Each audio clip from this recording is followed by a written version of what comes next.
01 Anies Baswedan yang menuju ke TPS, dan kita juga memantau ini pergerakan dari Cawapres nomor urut 03 yang sudah berada di TPS dan menunjukkan surat suaranya dan akan segera masuk ke dalam bilik suara, ya Vita? Iya, nanti akan ada beberapa tahapan tentunya akan dilakukan oleh masing-masing capres dan juga cawapres ketika memberikan hak suaranya. Sekali lagi pemirsa, bagi Anda siapapun itu yang akan memberikan hak suaranya ke TPS, akan ada 5 surat suara yang akan Anda dapatkan ketika Anda berada di dalam TPS.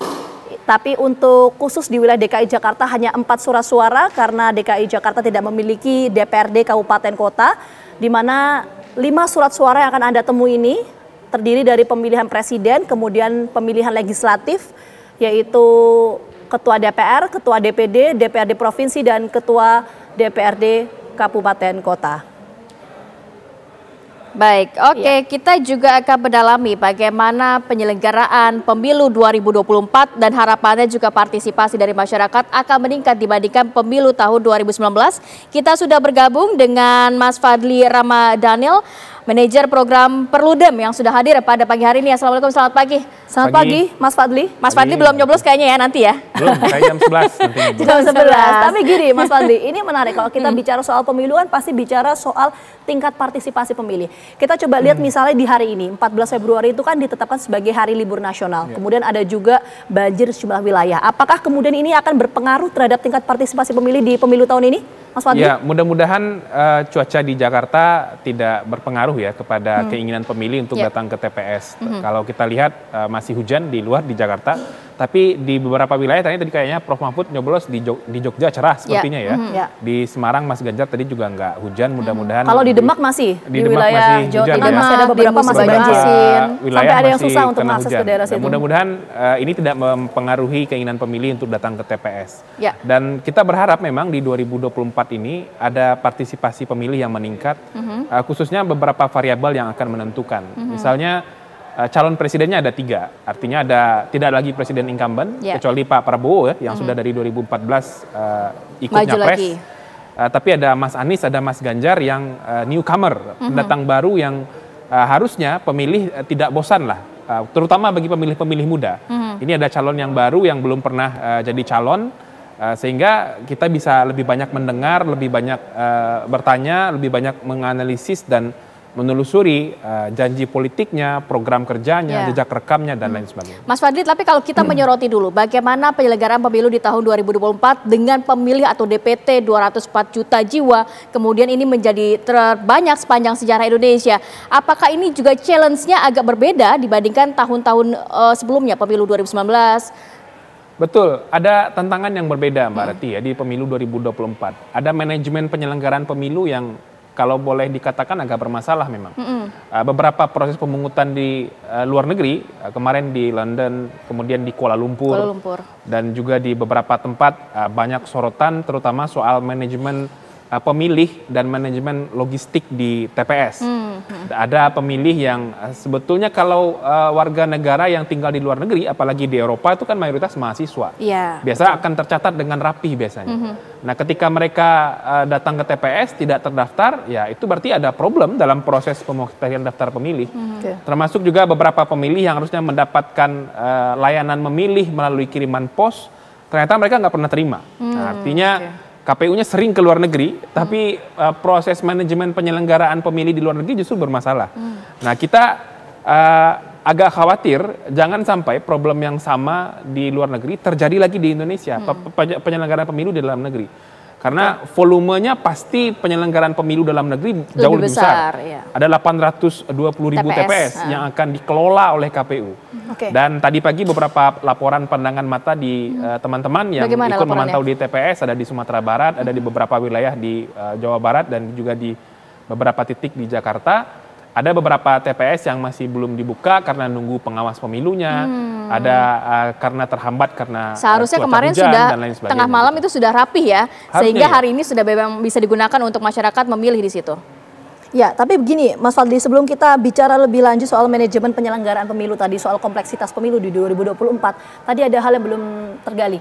Kalau bicara soal tingkat partisipasi pemilih ini, apakah potensinya akan meningkat dibandingkan dengan pemilu sebelumnya di 2019? Karena 2019 kan juga serentak ya. Seperti ada apa? Banyak variabel yang menentukan partisipasi pemilih, Mbak. Terutama kontestannya yang ikut berkontestasi, terutama juga sosialisasi kepada pemilih, dan kemudian juga konfigurasi usia pemilih dalam setiap penyelenggaraan Kalau pemilu. tahun ini kan nampaknya juga kebanyakan milenial dan Gen Z ya, betul. 50% diantaranya. 53% pemilih itu pemilih berusia 40 tahun ke bawah. Artinya asumsi kita mereka adalah orang yang sudah well informasi, mereka mungkin punya media sosial, punya Gadget smartphone, juga. dan mereka akan lebih banyak mendapatkan informasi percakapan pemilihan umum di semua kanal-kanal informasi mereka. Jadi tingkat partisipasi pemilih bisa dikatakan nggak ini lebih besar dibandingkan dengan tahun-tahun sebelumnya? Saya berharap sih jauh lebih besar ya. Harapannya begitu? Iya betul, karena intensi masyarakat untuk berbicara soal pemilu jauh lebih besar. Dan ini ada figur-figur baru juga, terutama calon presiden ya. Karena kita menggunakan sistem presidensil, center of view dari masyarakat pasti pemilihan presiden. Meskipun pemilihan DPR dan lain-lain juga penting, tapi poin penting dan atensi penuh publik pasti kepada pemilihan presiden. Biasanya apa sih yang disoroti dari Perludem, indikator apa yang membuat partisipan ini naik begitu, Mas? Ya tadi soal calon yang ikut dalam kontestan pemilu, kemudian manajemen penyelenggaraan pemilu yang itu memudahkan pemilih, dan juga bagaimana informasi-informasi penyelenggara pemilu itu sampai kepada pemilih. Jadi kalau misalnya pemilih itu merasa oh negara ternyata menyelenggarakan pemilu, melayani warga negara dengan baik misalnya, mereka bisa mendapatkan informasi yang cukup terkait dengan mereka sudah terdaftar atau belum, informasi mereka akan nyoblos di mana. Tapi itu kalau mereka untuk tahu, partisipasi dari Gen Z atau milenial ini lebih cenderung kemana? Apakah justru apatis atau mereka memang kritis dan juga ingin mencoblos justru di hari H? Iya, generasi milenial dan Gen Z ini kan punya karakteristik yang agak berbeda ya.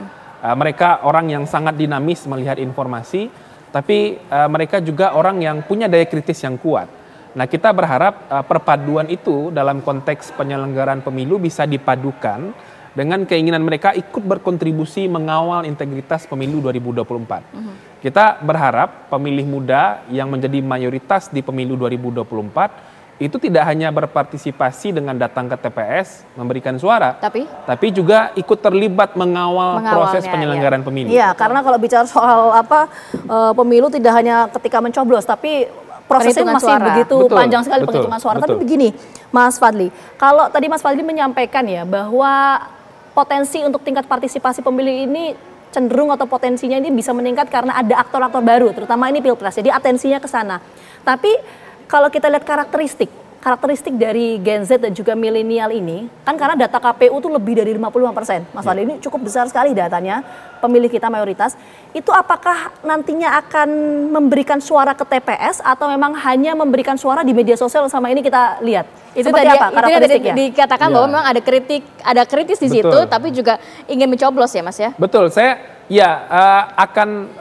kita berharap ya sebetulnya generasi milenial, anak-anak muda ini, mereka tidak hanya ikut percakapan di media sosial saja atau memberikan komentar di media sosial soal percakapan terkait dengan kontestasi pemilihan umum di 2024. Tapi mereka juga tahu ketika mereka punya kesempatan untuk menentukan langsung siapa Presiden Republik Indonesia ke depan, itu mereka bisa datang ke TPS. Mereka bisa ekspresikan pilihan politiknya itu, tidak hanya bikin status di medsos, tidak hanya komen berita politik di medsos, tapi juga datang ke TPS, membuka surat suara dan mencoblos siapa yang menurut mereka layak memimpin Indonesia 5 tahun ke depan. Jadi itu yang harus diperhatikan ini untuk pemirsa kaum milenial nih harus memberikan suara ke TPS. Jangan hanya kritikan di media sosial tapi nggak nyoblos gitu ya. Itu dia. Selain juga partisipasi dari masyarakat yang juga penting dalam penyelenggaraan pemilu, tapi kita juga tahu bahwa mungkin Perludem juga sudah memetakan mana titik-titik yang rawan bencana, titik-titik yang rawan ketidaknetralan di situ.